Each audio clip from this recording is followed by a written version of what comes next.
Hola, ¿qué tal? Buenas tardes. Bienvenidos a esta edición de CGTN Noticias. Les saluda Eduardo Celis desde Beijing. Antes de pasar al bloque informativo correspondiente a la jornada de hoy, conectaremos con nuestro estudio especial en Qingdao, donde se encuentra nuestra compañera Xu Xin para ofrecernos todos los detalles previos a la inauguración de la 18ª cumbre de la Organización de Cooperación de Shanghái, que se celebrará el fin de semana en esta bella ciudad costera del este de China. Xu Xin, cuéntanos qué está ocurriendo ya, cómo se viven las horas previas al comienzo de este encuentro y qué podemos esperar de esta cumbre de jefes de Estado de la OCS. Muy buenas tardes, Eduardo. Saludos desde Qingdao otra vez. En este estudio con vistas al mar me acompaña el comentarista de nuestro canal, Javier Vergara, para seguir con sus observaciones sobre esta 18ª edición de la Organización de Cooperación de Shanghái. Hola, Javier. Muy buenas tardes, Susin.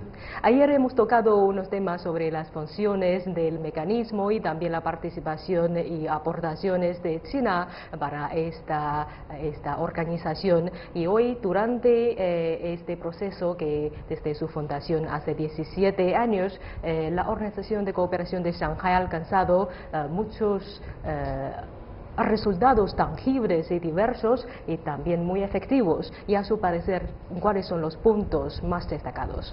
Sí, como bien dices, ya se están alcanzando resultados concretos, como por ejemplo en materia de seguridad, en materia económica. No estamos hablando ya de un organismo en la teoría, sino también en la práctica.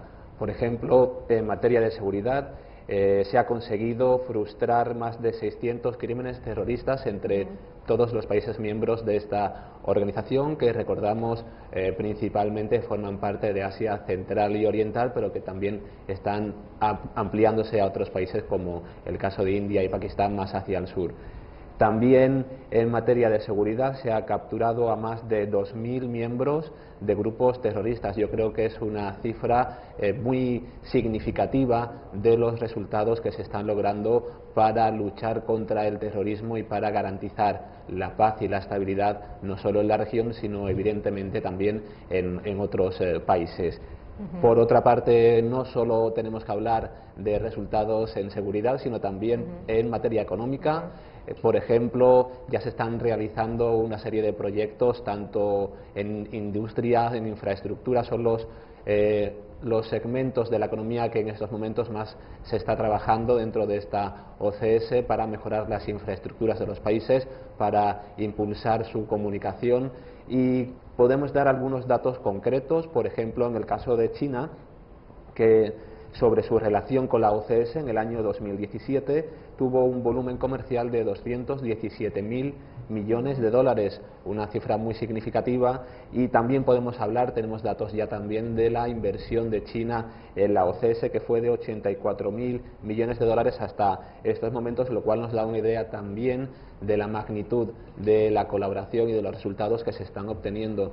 Esto es la relación de China con la OCS, pero también estamos obteniendo ya resultados a nivel más local. Por ejemplo, ya que estamos en Qingdao, podemos dar algunos datos sobre cómo está desarrollándose la economía de esta ciudad gracias a los proyectos que se realizan a cabo dentro del marco de la OCS. Por ejemplo, aquí en Qingdao existe además la primera área de demostración para la cooperación económica y comercial, que se encuentra dentro de un parque industrial, y solo este parque industrial de la ciudad alcanzó en el año 2017 un volumen comercial con la OCS de 2.800 millones de dólares, lo cual nos da una idea de que esta iniciativa, esta plataforma de cooperación, obtiene resultados no solo a nivel global, a nivel regional, sino también a nivel local. Esos son algunos de los aspectos que podemos destacar sobre los resultados a corto plazo, ¿no?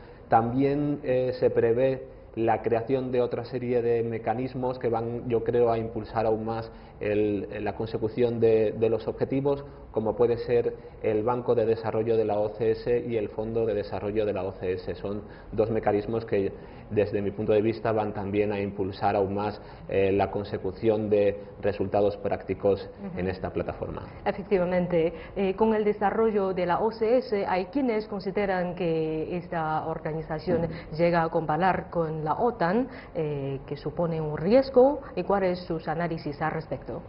Bueno, sí que se habla un poco a veces de que podría ser un riesgo el que la OCS alcanzara un poder mucho mayor y se enfrentara en algún momento a la OTAN, pero yo creo que son un poco más conjeturas, un poco novelescas que bueno, de vez en cuando surgen por internet más que en foros especializados. Es un poco hablar entre amigos, pero yo creo que en ningún caso va a producirse un conflicto de este tipo. Sí que es cierto que la OCS va a ir aumentando su presencia en el panorama internacional, pero evidentemente porque es necesario, ¿no?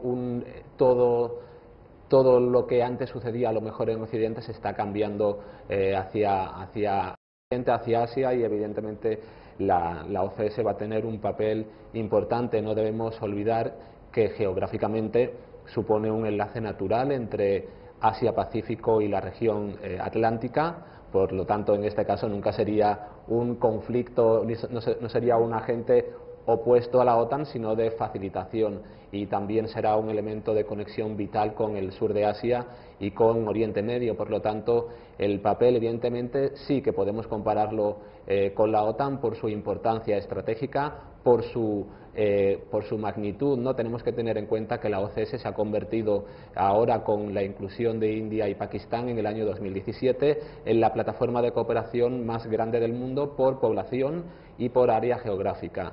Tenemos que tener en cuenta que la OCS tiene casi la mitad de la población mundial y además representa más del 20% del PIB mundial. Por lo tanto, sí que tenemos que hablar de OTAN y de la OCS como dos agentes que van a participar, ¿no?, en un mundo globalizado, en un mundo en el que se necesita cooperar para garantizar la seguridad, pero en ningún caso van a estar enfrentados.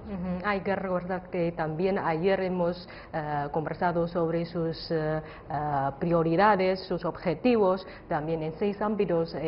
La organización está buscando un desarrollo común con respeto mutuo, etc. En esta cumbre se aportará también cómo impulsar el turismo entre los países miembros. El turismo creo que puede ser una de las áreas de cooperación económica más prometedoras de esta organización. ¿No es así? Sí, se comenta, ¿no?, ya en algunos de los foros previos a esta cumbre de jefes de Estado que se va a celebrar este fin de semana aquí en Qingdao, que el turismo puede ser, como bien dices, uno de los elementos que puede impulsar más rápidamente la economía de los países, también porque facilita los intercambios entre personas y evidentemente también la economía. Se habla, por ejemplo, de aprovechar el patrimonio cultural de la Ruta de la Seda. Todos los países que forman parte de esta OCS, o la mayoría, tienen la suerte de tener este patrimonio cultural, y yo creo que puede servir como elemento vertebrador para el turismo el contar con este patrimonio de la Ruta de la Seda. Además, se hace hincapié, y yo creo que también es muy necesario, en la gestión de los recursos, agilizar los recursos turísticos para que todos los países, incluso también los que no están tan avanzados en este sector, puedan aprovechar los beneficios que tiene siempre el sector turístico en todos los países.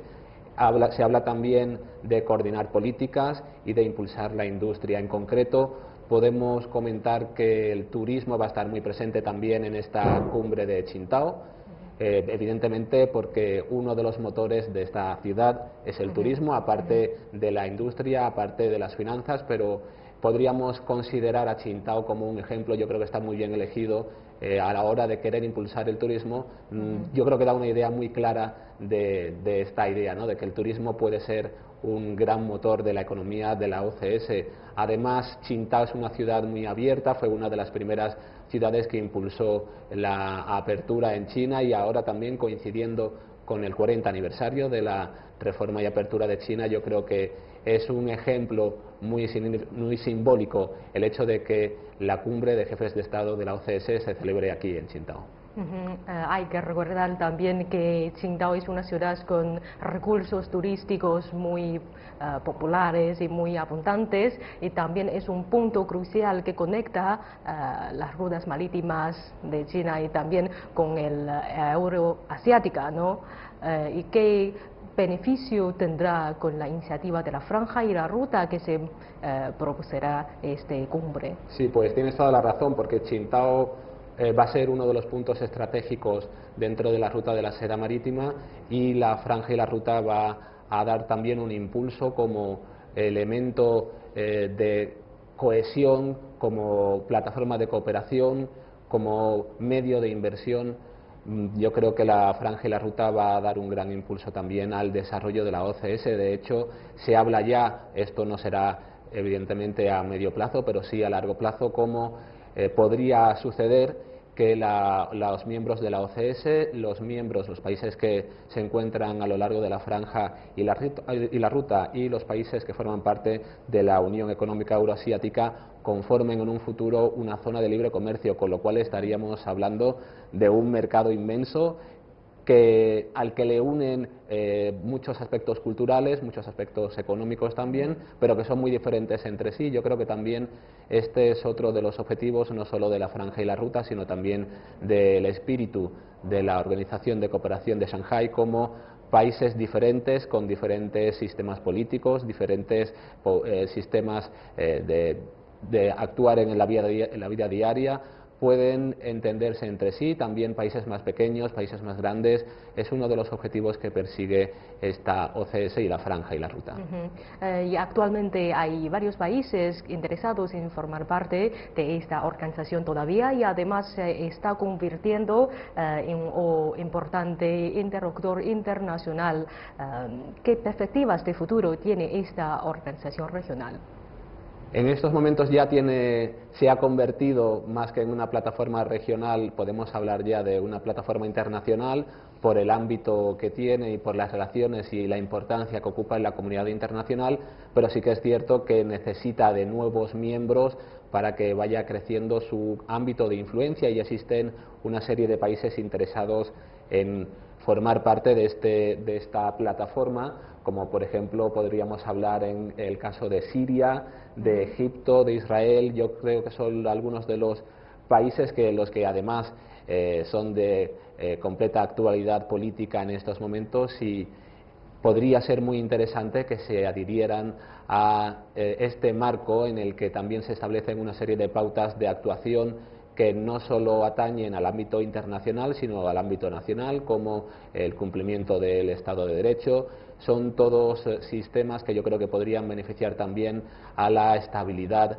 en toda la región de Asia, y también podríamos hablar también a la paz mundial, ¿no? Una vez que se logre convertir esos conflictos en paz. Los miembros de la Organización de Cooperación de Shanghái tienen sistemas políticos muy diversos, y también en algunos casos tiene también un desarrollo económico diferente, pero puede ser que servir para un ejemplo como un nuevo modelo de la cooperación internacional. Y muchas gracias, Javier, por compartir con nosotros sus análisis, y gracias por estar con nosotros. Y ahora ya es todo para hoy en nuestro estudio de Qingdao. En los próximos 2 días seguiremos informándoles desde Qingdao sobre todo las últimas novedades de la edición 18ª edición de la cumbre de la OCS. No se lo pierdan. Hasta la próxima ocasión.